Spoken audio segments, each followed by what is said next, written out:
Bismillahirrahmanirrahim. Assalamualaikum warahmatullahi wabarakatuh. Alhamdulillahirabbil alamin wa bihi nasta'inu ala umuri dunya waddin wassalatu wassalamu ala asrofil anbiya'i wal mursalin sayyidina wa maulana Muhammadi wa ala alihi wa sahbihi ajmain, amma ba'du. Pertama-tama marilah kita panjatkan puji dan syukur kehadirat Allah Subhanahu wa taala, yang mana alhamdulillah pada kesempatan hari ini kita bisa menjalankan ibadah puasa di bulan yang penuh berkah ini. Mudah-mudahan segala aktivitas pada bulan ini diridhoi oleh Allah Subhanahu wa taala. Amin ya rabbal alamin. Shalawat dan salam semoga tetap terlimpah curahkan kepada junjungan kita, Habibana wa Nabiyana Muhammad sallallahu alaihi wasallam, kepada keluarganya, para sahabatnya, juga kita selaku umatnya. Amin ya rabbal alamin. Hadirin yang berbahagia, dalam Quran surat Al-Ashr ayat 1-3, A'udzubillahi minasyaitonirrajim, Bismillahirrahmanirrahim. Wal 'ashri innal insana lafi husrin illal ladzina amanu wa amilus solihati wa tawassaw bil haqqi wa tawassaw bis sabr. Yang artinya demi masa, sungguhnya manusia itu dalam kerugian kecuali orang-orang yang beriman dan beramal soleh, yang selalu mengingatkan kepada kebaikan dan mengingatkan kepada kesabaran. Dalam ayat ini ada 4 poin kunci daripada orang sukses supaya hidupnya itu tidak merugi. Maka yang pertama, jadilah orang-orang yang beriman, karena sesungguhnya manusia itu, kata Allah, adalah manusia yang benar-benar dalam kerugian kecuali alladzina amanu, orang-orang yang beriman. Iman artinya meyakini, karena orang Islam itu mempunyai 6 pilar yang harus kita yakini. Di antaranya iman kepada Allah, iman kepada malaikat, iman kepada kitab, iman kepada rasul, iman kepada hari kiamat, dan iman kepada qada dan qadar. Kesemuanya kita harus mengimaninya supaya hidup kita tidak merugi. Maka jangan sampai salah satunya kita tidak imani, karena kalau salah satunya saja kita tidak mengimaninya, maka keimanan kita itu akan pincang. Jadi yang pertama, iman kepada Allah itu harus disertai dengan ibadah, yakin, percaya. Jangan hanya asal ngakunya saja kita iman kepada Allah tapi ibadahnya tidak. Yang kedua, iman kepada malaikat. Tentu kita harus yakin kepada akan adanya malaikat, karena malaikat itu adalah makhluk yang diturunkan oleh Allah untuk mengatur manusia di kehidupan dunia maupun di akhirat. Kemudian iman kepada kitab, kita juga harus mengimaninya. Kenapa?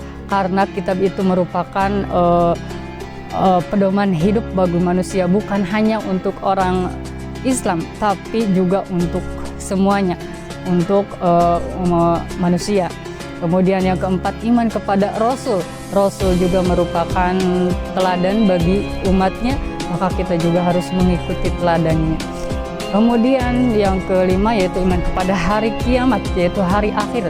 Setelahnya kita menjalani kehidupan di dunia dan masih ada kehidupan di akhirat, yaitu hari kiamat. Kemudian yang keenam yaitu iman kepada qada dan qadar, yaitu takdir, suatu ketetapan Allah yang telah ditetapkan sejak zaman ajali. Ya, itu juga kita harus imani. Jadi kunci supaya orang-orang itu tidak merugi, maka diantaranya yang pertama itu adalah orang-orang yang beriman. Yang kedua yaitu orang-orang yang beramal soleh. Dalam Quran surat Al-Zalzalah ayat 7-8, wa may ya'mal mithqala dzarratin khairan yarah wa may ya'mal mithqala dzarratin syarran yarah.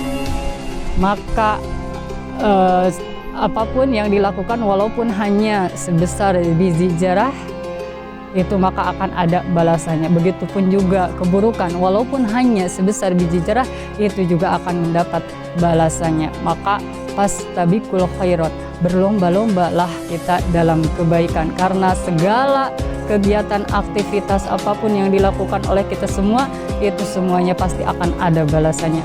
Dilihat ataupun tidak dilihat oleh orang lain, tapi kita yakin Allah Maha melihat dan semuanya akan dibalas oleh Allah Subhanahu wa taala. Kegiatan kita di rumah, di sekolah, di masyarakat, apapun gerak-gerik kita, semuanya pasti dilihat oleh Allah Subhanahu wa taala. Kebaikan akan dibalas dengan kebaikan, keburukan juga akan dibalas dengan keburukan. Ingat, walaupun hanya sebesar biji zarah. Kemudian watawasau bil haq, artinya saling mewasiatkan atau saling mengingatkan kepada kebenaran. Kita beruntung mempunyai orang tua yang selalu mengingatkan kita untuk sholat, mengingatkan kita untuk ibadah, mengingatkan kita untuk belajar. Jangan dianggap rewel bawel, tapi itu karena orang tua itu yang peduli kepada anaknya, maka jangan marah. Justru kita harus bersyukur mempunyai orang tua yang selalu mengingatkan kita kepada kebenaran, karena yang namanya manusia itu tempatnya salah dan dosa, sehingga kalau tidak diingatkan takutnya itu akan kebablasan dan lupa akan kebenaran.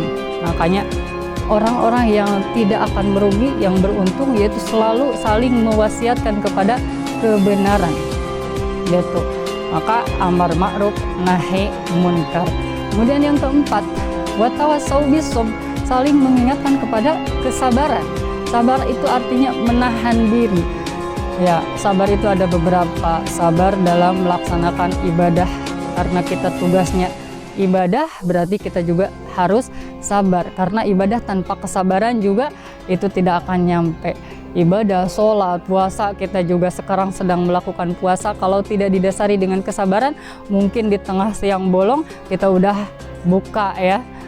Di tengah lapar, dahaga, kita mungkin kalau tidak didasari dengan kesabaran, maka akan segera buka puasa.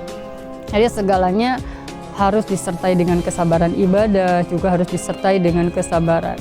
Kemudian yang kedua, sabar dalam menahan kemaksiatan. Yang namanya manusia itu tentu tidak terlepas dari yang namanya hawa nafsu, sehingga condongnya itu selalu kepada kemaksiatan. Maka kita juga dibutuhkan yang namanya kesabaran dalam menahan hawa nafsu, walaupun itu susah sekali, tapi kita harus berusaha untuk mujahid, untuk menahan hawa nafsu. Jangan sampai kita terlena dengan hawa nafsu. Yang ketiga yaitu sabar dalam menghadapi ujian. Yang namanya hidup, kita hidup pasti disertai dengan ujiannya, tapi kita jangan takut, karena Allah memberikan ujian itu pasti sesuai dengan kemampuannya. Jadi kita harus maju terus, gunakan waktu dengan sebaik-baiknya. Kata dalam Al-Quran, gunakan yang 5 sebelum datang yang 5. Masa mudamu sebelum masa tuamu, masa sehatmu sebelum masa sakitmu, masa lapangmu sebelum masa sempitmu, masa kayamu sebelum masa miskinmu, dan masa hidupmu sebelum masa mati. Karena kalau sudah meninggal dunia, tidak ada amalan lagi yang bisa dilakukan kecuali yang 3, yaitu ilmu yang bermanfaat, doa anak yang soleh, dan sedekah jariyah. Oleh karena itu, marilah kita berlomba-lomba dalam kebaikan. Jangan sampai waktu kita terbuang dengan sia-sia. Jadilah orang yang untung, jangan sampai menjadi orang-orang yang merugi. Mudah-mudahan mungkin itu saja yang dapat saya sampaikan. Mudah-mudahan ada manfaatnya. Kurang lebihnya mohon dimaafkan. Yang baiknya itu datangnya dari Allah, yang buruknya itu datang dari kebodohan saya sendiri. Diakhiri wabillahi taufiq wal hidayah. Wassalamualaikum warahmatullahi wabarakatuh.